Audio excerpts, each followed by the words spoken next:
C'est un archipel aux multiples facettes. Des forêts tropicales primitives. De longues plages de sable doré. Des fonds marins intacts d'une biodiversité exceptionnelle. C'est le pays des Maoris qui, selon la légende, sont venus d'Hawaïki, l'île mythique de leurs ancêtres. Ils ont baptisé leur nouvelle patrie Aotearoa, le pays du long nuage blanc.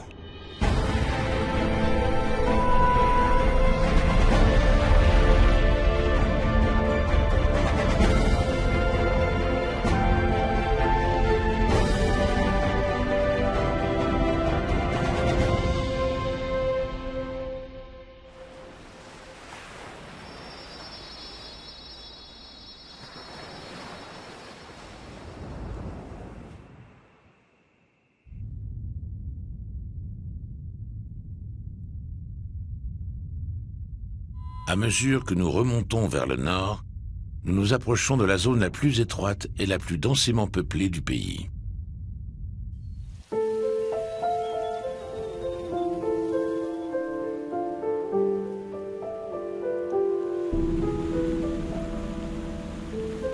La partie septentrionale de l'île du Nord bénéficie d'un climat subtropical, doux et humide.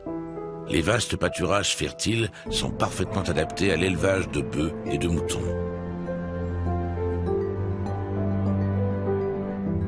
Le Waitako est le fleuve le plus long de la Nouvelle-Zélande. Il parcourt 425 km à travers le pays avant de se jeter dans la mer de Tasman. Il prend sa source dans le lac Taupo, et tout au long de son cours, les hommes l'ont ponctué de barrages.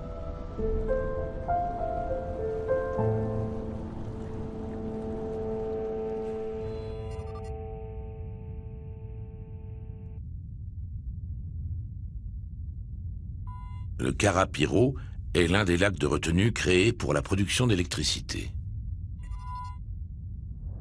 Nous y retrouvons l'équipe nationale d'aviron de Nouvelle-Zélande, l'une des plus brillantes au monde.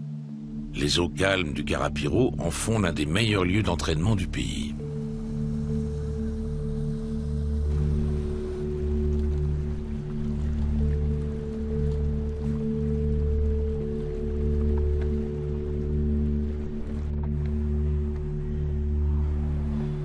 Yves McFarlane fait partie de l'équipe.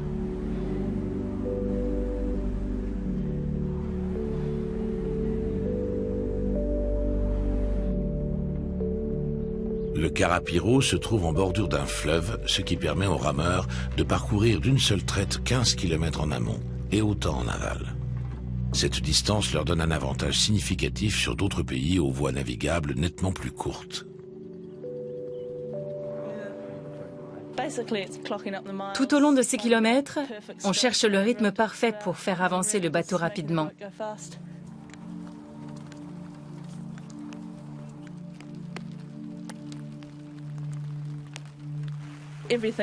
Il faut que tout soit coordonné. Le mouvement de coulisses, la mise à l'eau, tout doit être synchronisé pour que les coups d'aviron, les jambes et le corps soient en phase.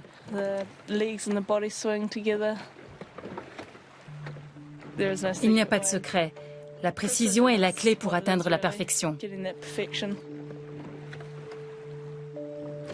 L'équipe d'Yves McFarlane effectue 3 séances d'entraînement par jour, et ce, 6 jours par semaine.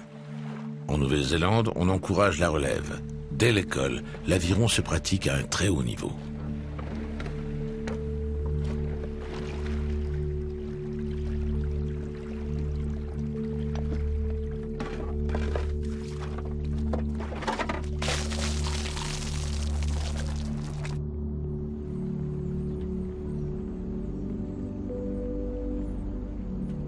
En descendant jusqu'à la mer, le Waikato traverse des champs fertiles avant d'arriver à Hamilton.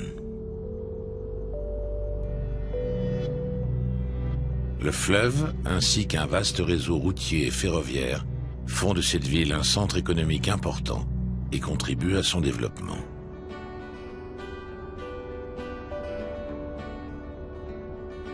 Comme Dunedin sur l'île du Sud, Hamilton accorde une place prépondérante à l'éducation et à la recherche. L'université de Waikato compte près de 40 000 étudiants et emploie plus de 1500 enseignants.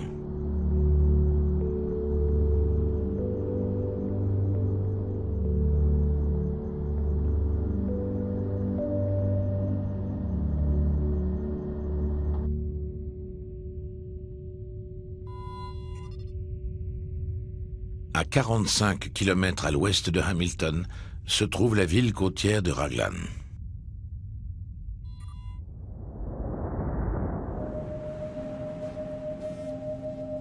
Raglan abrite une importante communauté maori. La plupart des habitants vivent de l'agriculture ou de la pêche, mais la ville est surtout connue dans le monde entier pour le surf. Raglan est un spot très réputé. Les surfeurs peuvent y chevaucher des vagues de plus d'1 kilomètre de long.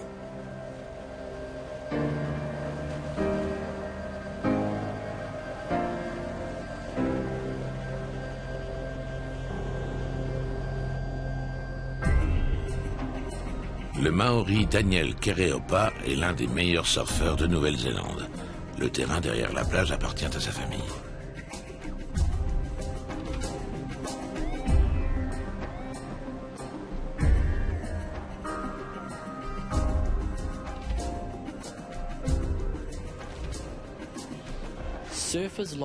Quand on surfe, on a envie de glisser le plus longtemps possible sur la crête d'une vague. Et vu son emplacement géographique, Raglan, c'est parfait pour ça. C'est l'idéal pour s'entraîner à sauter sur les vagues. On peut le faire pendant des heures.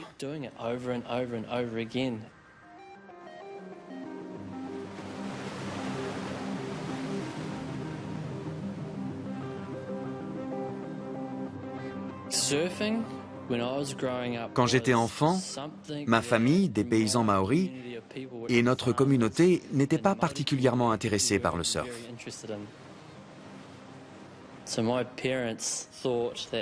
Mes parents pensaient que s'amuser dans l'océan n'était pas une bonne chose. Ils travaillaient dur dans les fermes, et pour eux, la seule chose qui comptait, c'était d'avoir de quoi se nourrir. On ne jouait pas, on ne faisait que travailler. J'ai commencé le surf à 9 ans. Maintenant, j'en ai 35. Et je suis toujours aussi amoureux de ce sport.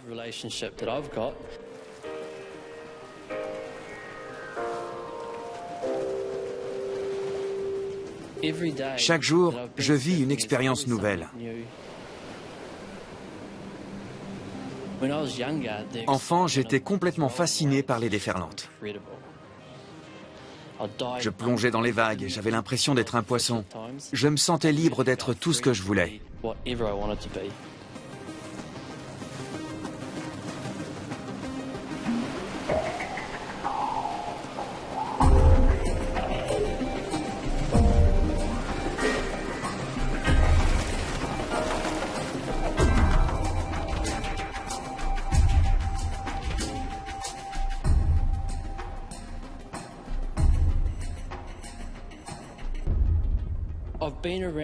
J'ai vécu dans différents endroits du monde. J'ai surfé un peu partout. Et aujourd'hui, je suis revenu sur la terre de mes ancêtres. La boucle est bouclée. Je veux montrer à mes enfants et à mes neveux toutes les possibilités qu'offre ce petit endroit où nous vivons.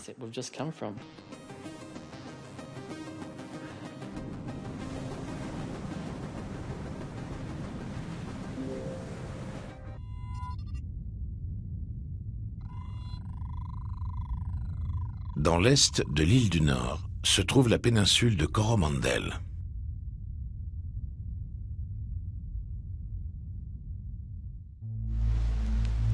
Cette presqu'île est née de l'intense activité volcanique de la région qui était encore très forte voici 4 millions d'années.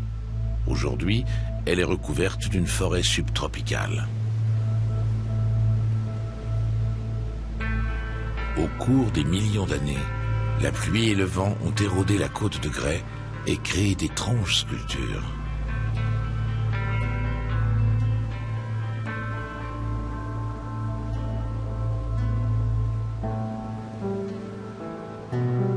cette grotte a été baptisée Te Whanganui Ahei, la cathédrale.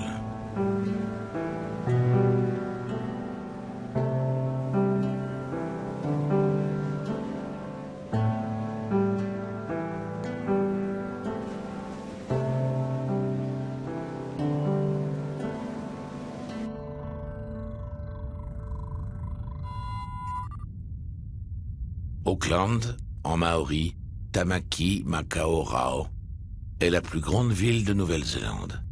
Avant la colonisation, la région a compté jusqu'à 20 000 habitants.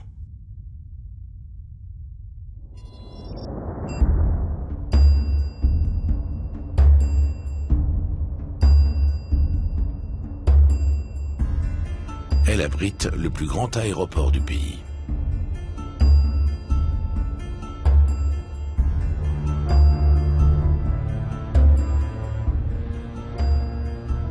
Le commandant de bord Keith Adair et la copilote Ita Lilly s'apprêtent à atterrir.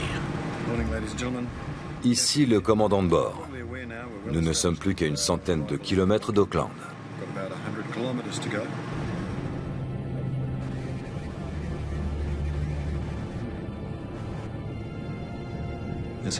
À l'atterrissage, il y a beaucoup de choses à faire.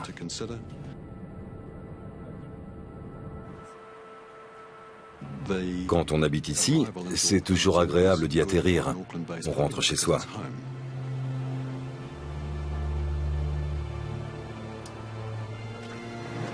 À droite, c'est le centre-ville. Nous tournons à gauche et nous approchons de la piste d'atterrissage sud-ouest.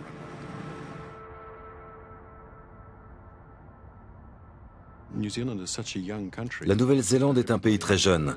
Presque tout le monde a des liens étroits, voire directs, avec des ancêtres à l'étranger.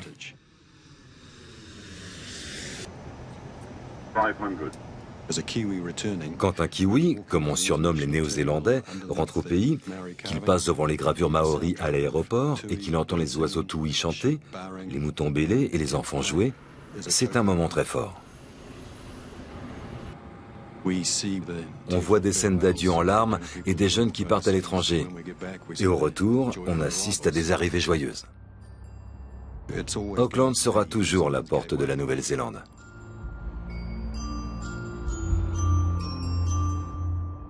La ville compte 1,5 million d'habitants, soit un tiers de la population de la Nouvelle-Zélande. Avec plus de 180 ethnies différentes, elle abrite la plus grande diversité culturelle du pays.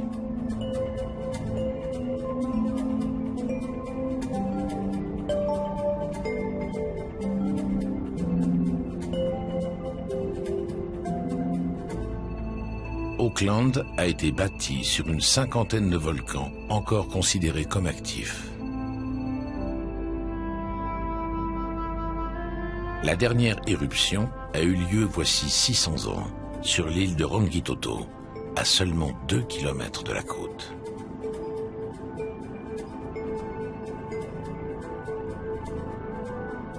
Le champ volcanique est sous haute surveillance afin de pouvoir prévenir à temps la population.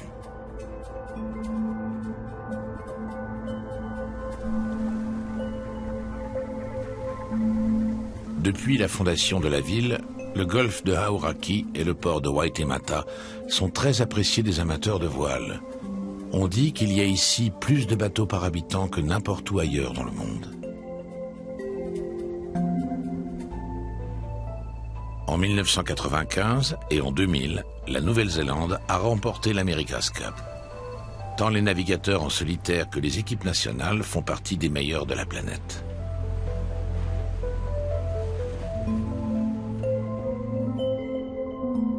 Peter Michalakis pratique la voile depuis l'enfance. Il en a même fait son activité professionnelle.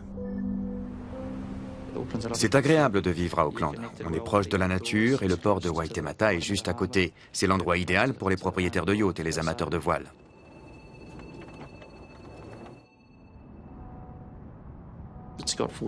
On a 4 saisons, les gens sont sympas et la population est très variée. On a la chance d'avoir le port de Waitemata tout près, avec des emplacements pour les bateaux. Il est bien protégé et convient parfaitement pour les débutants. Il y a des clubs de voile pour tous les niveaux.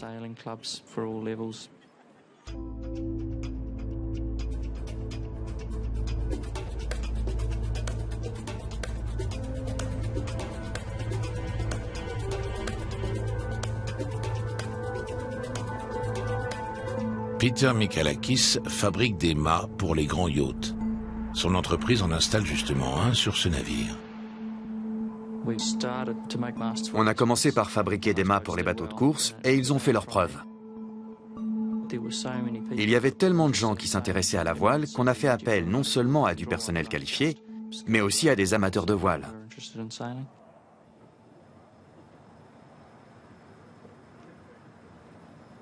On construit des mâts pour les plus gros et les plus beaux yachts au monde, et pour les voiliers les plus rapides.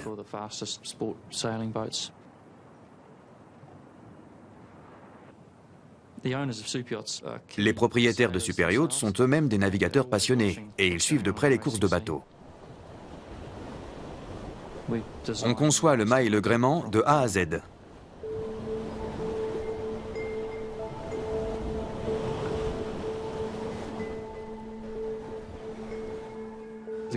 Pour le mât, on utilise des fibres de carbone qu'on dispose en couches dans un moule en fonte. On place le tout au four et ensuite on assemble les pièces. Il nous faut 15 mois pour fabriquer nos mâts, surtout les gros.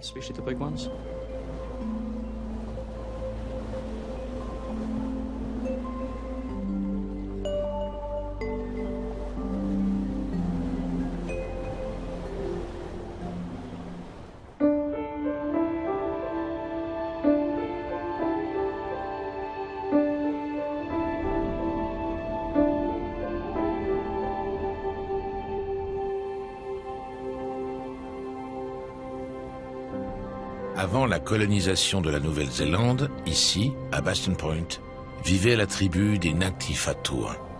Les eaux étaient poissonneuses et le sol fertile.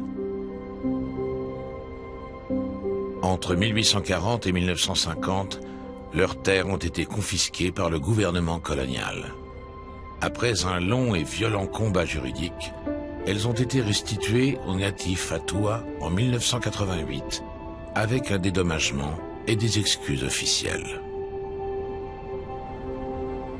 Le Marae, lieu de réunion des Ngati Whātua, se trouve sur la pointe de terre en surplomb du port de Waitemata.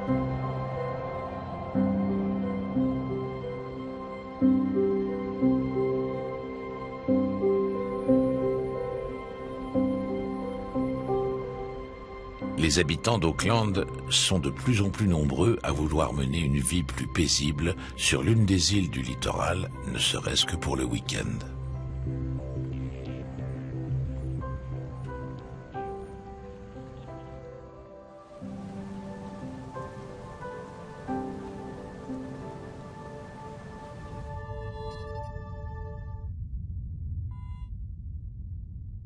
Pakeri Beach, une plage de 14 km de long, était autrefois le territoire de la tribu des Ngati Wai.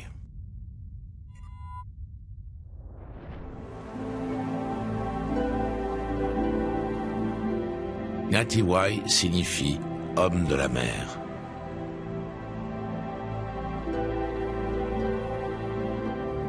Comme son nom le laisse à penser, la tribu était surtout implantée au bord de l'océan et vivait de ses bienfaits.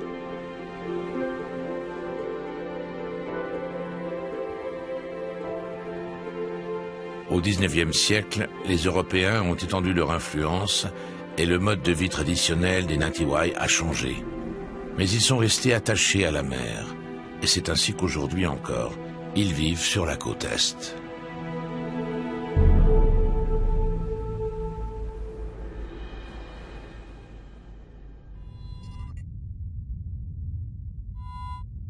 Au large de la côte Est de l'île du Nord, tout autour des Poor Knights Islands, se cache un monde sous-marin exceptionnel.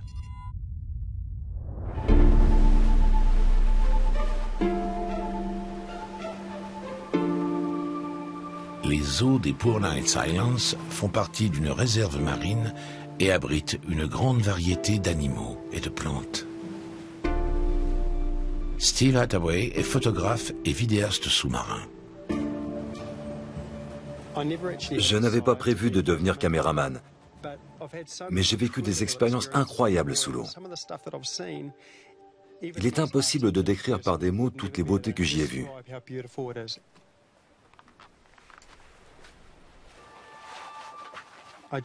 Alors j'ai décidé de filmer cet univers, afin de faire découvrir aux gens un monde qu'ils ne connaissaient pas ou le leur montrer sous un jour nouveau.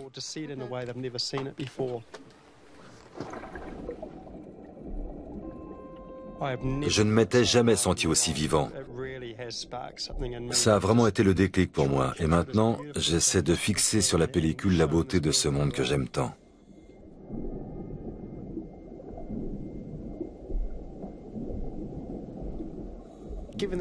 J'aimerais montrer aux gens qui n'ont jamais l'occasion de plonger la splendeur des fonds marins de la Nouvelle-Zélande.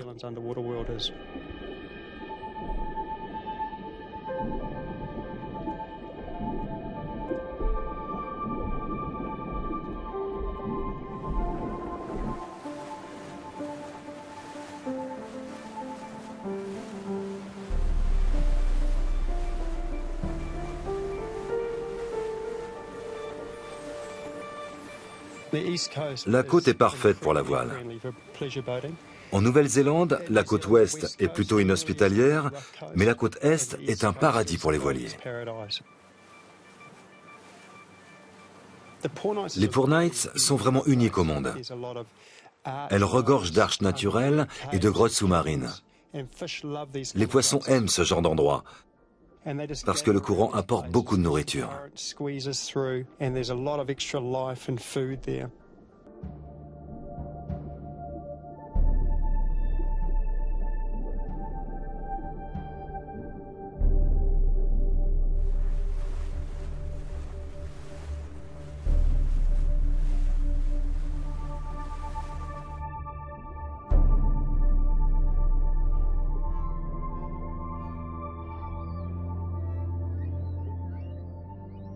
J'ai eu la chance de filmer quelques-unes des plus belles créatures sous-marines.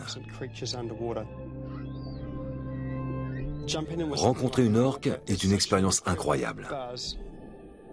Ça n'arrive qu'une fois, et on a très peu de temps pour saisir ces moments-là.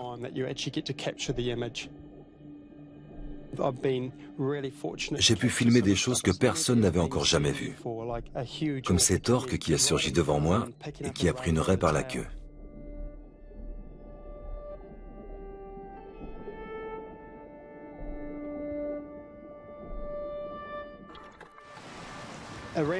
Il arrive souvent que des baleines s'échouent sur les côtes néo-zélandaises, surtout des baleines pilotes. Une fois, on a retrouvé plusieurs d'entre elles sur une plage du Northland. Les gens ont fait tout leur possible pour les ramener vers le large.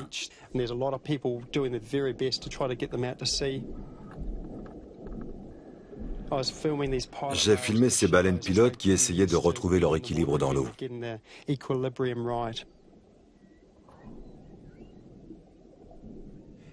Quand celle-ci s'est retrouvée en haute mer, j'ai nagé avec elle. C'était fabuleux.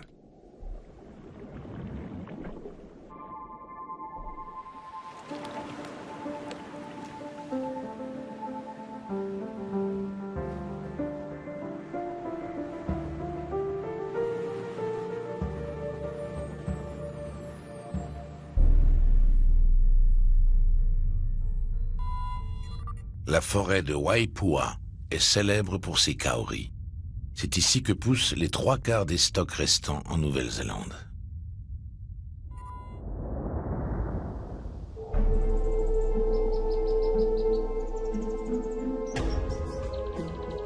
Un kauri peut faire jusqu'à 60 mètres de haut et son tronc atteindre un diamètre de plus de 5 mètres.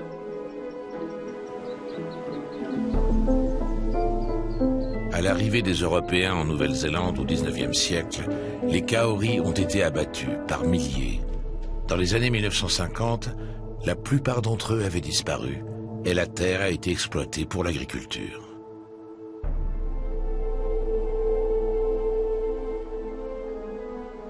Voici Tane Mahuta, le dieu de la forêt.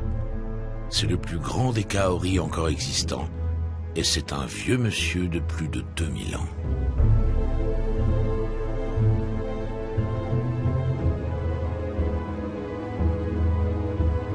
L'arbre porte le nom du fils de Ranginui, le ciel père, et de Papatuanuku, la terre-mère. Jadis, ils vivaient enlacés dans l'obscurité avec leurs enfants. Mais un jour, ceux-ci demandèrent à voir la lumière. Tane Mahuta, qui avait la force d'un Kaori, brisa l'étreinte de ses parents et fit pénétrer la lumière dans le monde.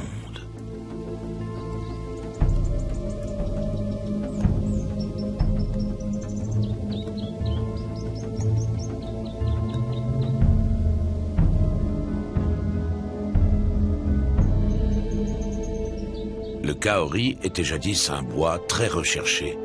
Il servait à la construction de maisons, de mâts de navires et de meubles. La résine qui coulait de l'écorce se solidifiait à l'air, puis tombait en morceaux sur le sol et se fossilisait. Les Maoris avaient coutume de mâcher cette résine ou de s'en servir pour allumer le feu. Parfois, elle pouvait faire office de flambeau lors de sorties en mer nocturnes. On l'utilisait aussi pour les tatouages au visage, les moko. La suie de gomme brûlée était réduite en poudre, mélangée à de la graisse et appliquée sur la peau scarifiée.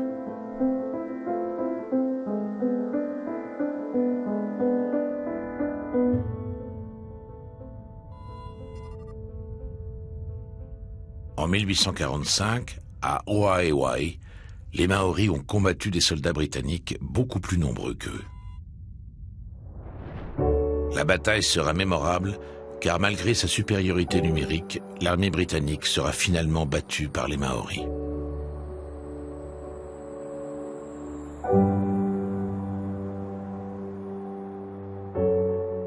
En temps de guerre, les tribus se réfugiaient sur ce type de collines fortifiées qu'on appelle des pas. Voici Te Aoaou. C'est ici que vit Onemihaka.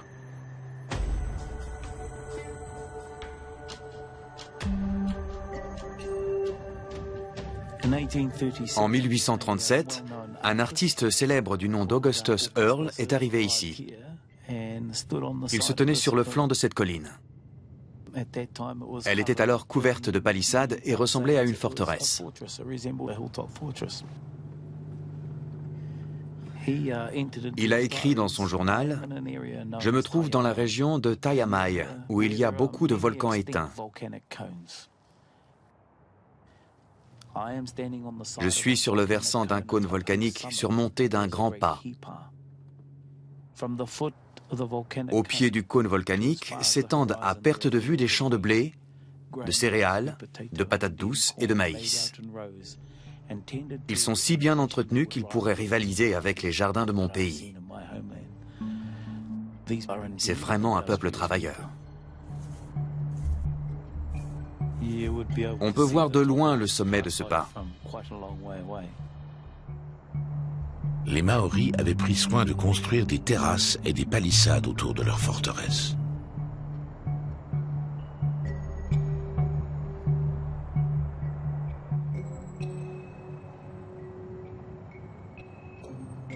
On construisait des pas non seulement pour se défendre, mais aussi pour protéger fontaines, réserves de nourriture et petites plantations.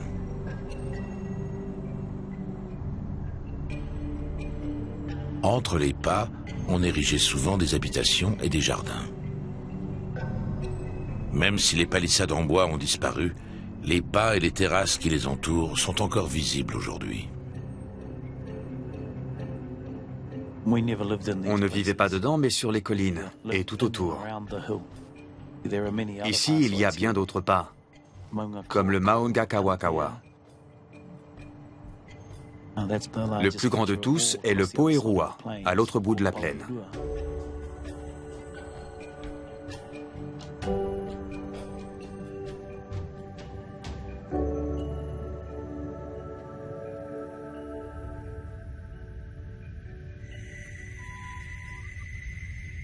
c'est dans la baie des îles que les Maoris rencontrent pour la première fois des missionnaires venus d'Europe.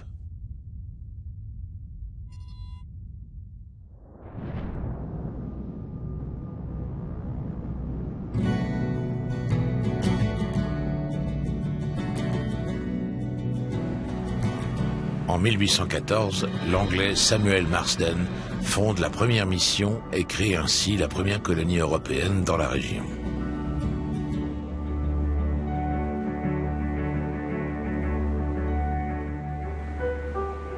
Comme la baie des îles offrait un accès idéal aux zones de pêche à la baleine, les colons ont afflué et la baie est devenue le port le plus important pour l'approvisionnement des baleiniers.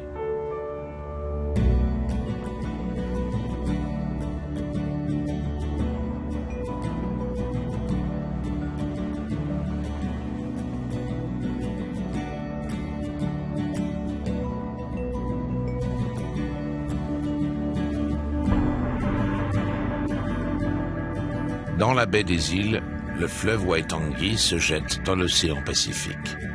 Peu avant son embouchure, se trouvent les chutes de Haruru.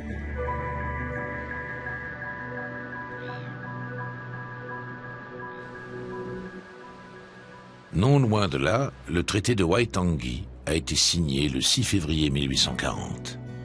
Il est considéré aujourd'hui comme l'acte fondateur de la Nouvelle-Zélande.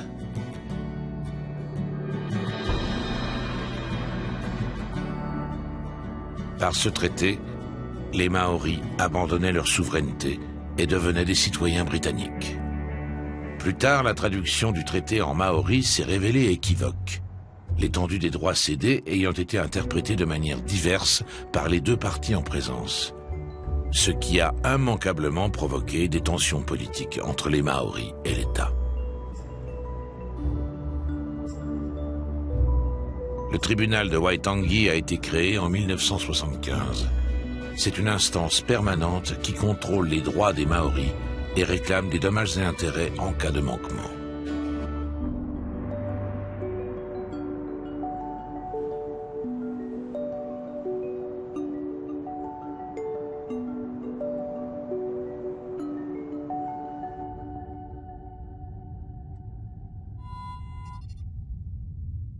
Plus au nord, la State Highway 1, l'autoroute numéro 1, passe par le petit village de Mangamuka.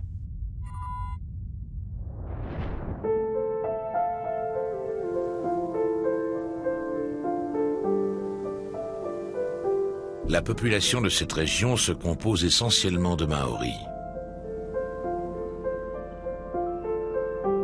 Cyril Chapman est directeur et animateur en chef de la radio locale, qui émet exclusivement en langue maori.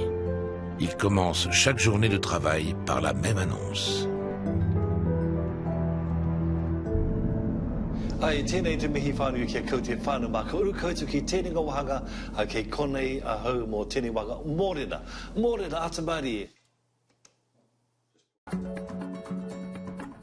Le te reo maori est l'une des 3 langues officielles du pays.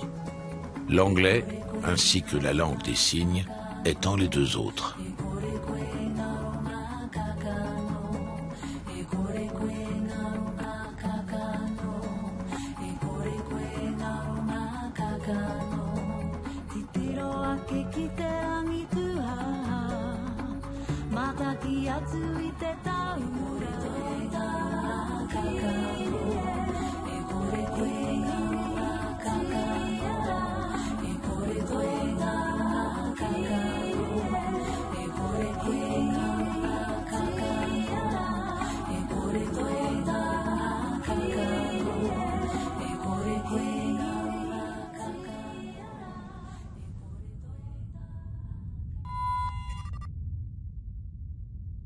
Whangaroa Harbour est une baie qui pénètre profondément dans les terres sur la côte nord de l'île du Nord.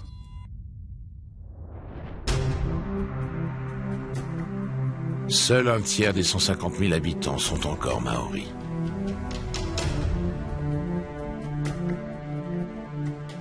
L'élevage d'huîtres est dirigé par la tribu locale des Natikauki Whangaroa. Jan Herbert y travaille.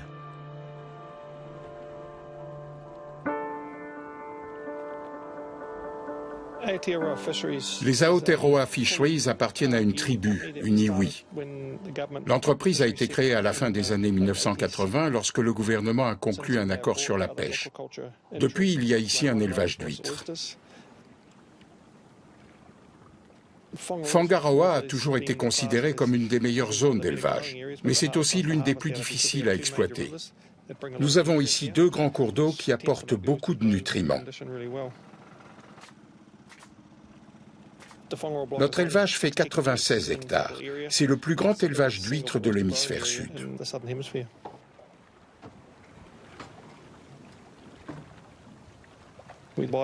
Nous élevons de jeunes huîtres jusqu'à ce qu'elles atteignent leur taille adulte. Donc nous n'avons pas à faire de tri parce qu'elles se développent uniformément.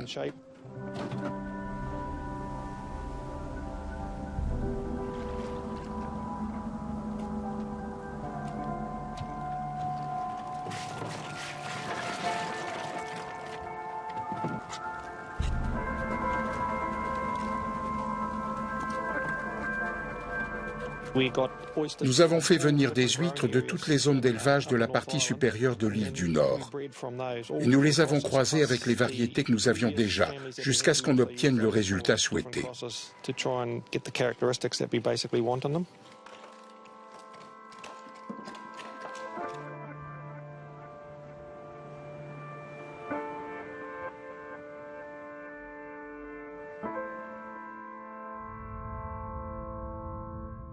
Au nord de Whangaroa se trouve le port de Mangonui. C'est la plus grande ville de l'extrémité nord avec une population d'1 millier d'habitants.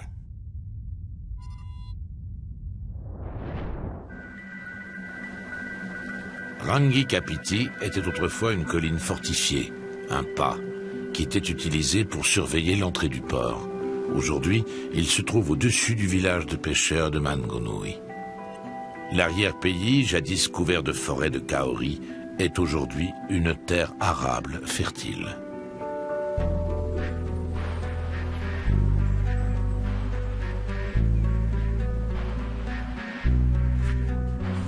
Laurie Williams fabrique des instruments en bois de kauri de sa région. Grâce à la qualité acoustique exceptionnelle du bois, ces instruments faits main sont demandés dans le monde entier.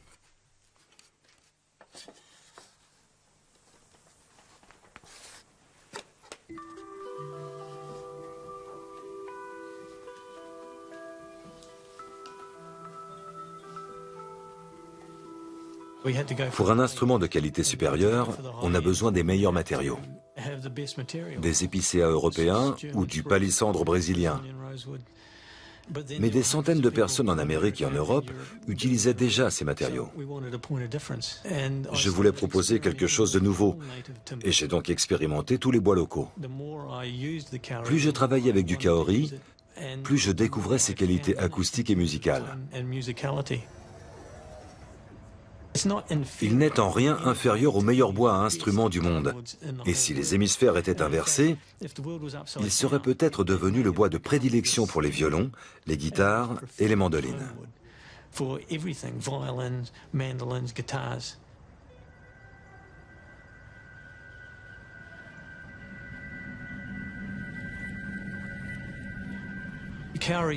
Le bois de kaori n'est plus vraiment un produit commercial.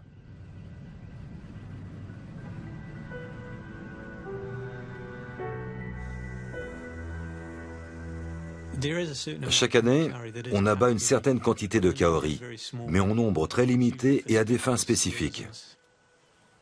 La plupart des régions qui abritent un nombre important de kaori sont protégées. Il y a toujours des bûcherons.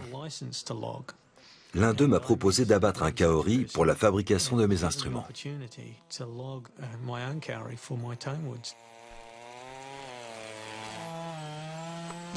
Cet homme, un vieux Maori, possédait la terre sur laquelle le kaori se trouvait. Quand je l'ai rencontré, j'ai apporté avec moi une mandoline que j'avais confectionnée et je lui ai montré ce que je pouvais faire avec cet arbre s'il m'autorisait à l'utiliser. Ses yeux se sont illuminés. Il a vu la valeur de mon travail et il a dit « Mon arbre va faire le tour du monde et chanter ».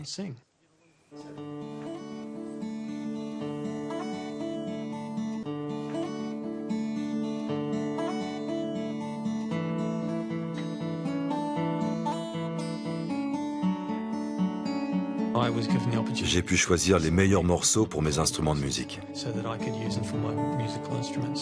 Et maintenant, j'ai un stock de bois qui durera toute la vie, voire au-delà, si mes enfants veulent prendre le relais.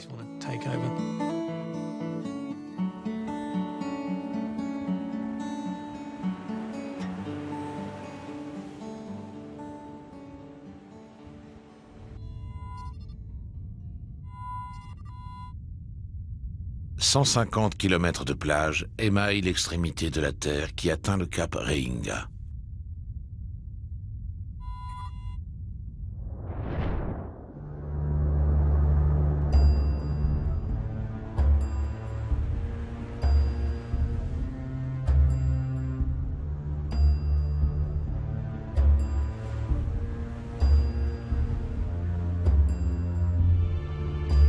Dans les dunes, vivent des troupeaux de chevaux sauvages, les Kaimanawa. Dans les années 1870, leurs ancêtres parcouraient ces étendues en toute liberté. Ils ont du sang d'Exmoor et de poney gallois, mais aussi de pur sang arabe dans leurs veines.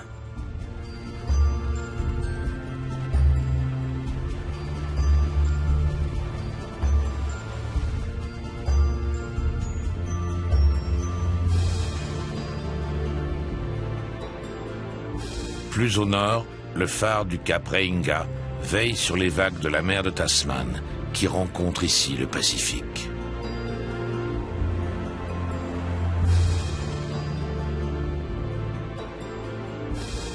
Selon une légende maori, c'est le lieu où les âmes des morts commencent leur voyage vers les enfers. Sur une racine, ils se laissent glisser dans la mer et entament leur retour sur la terre de leurs ancêtres. Hawaii Ki Anui.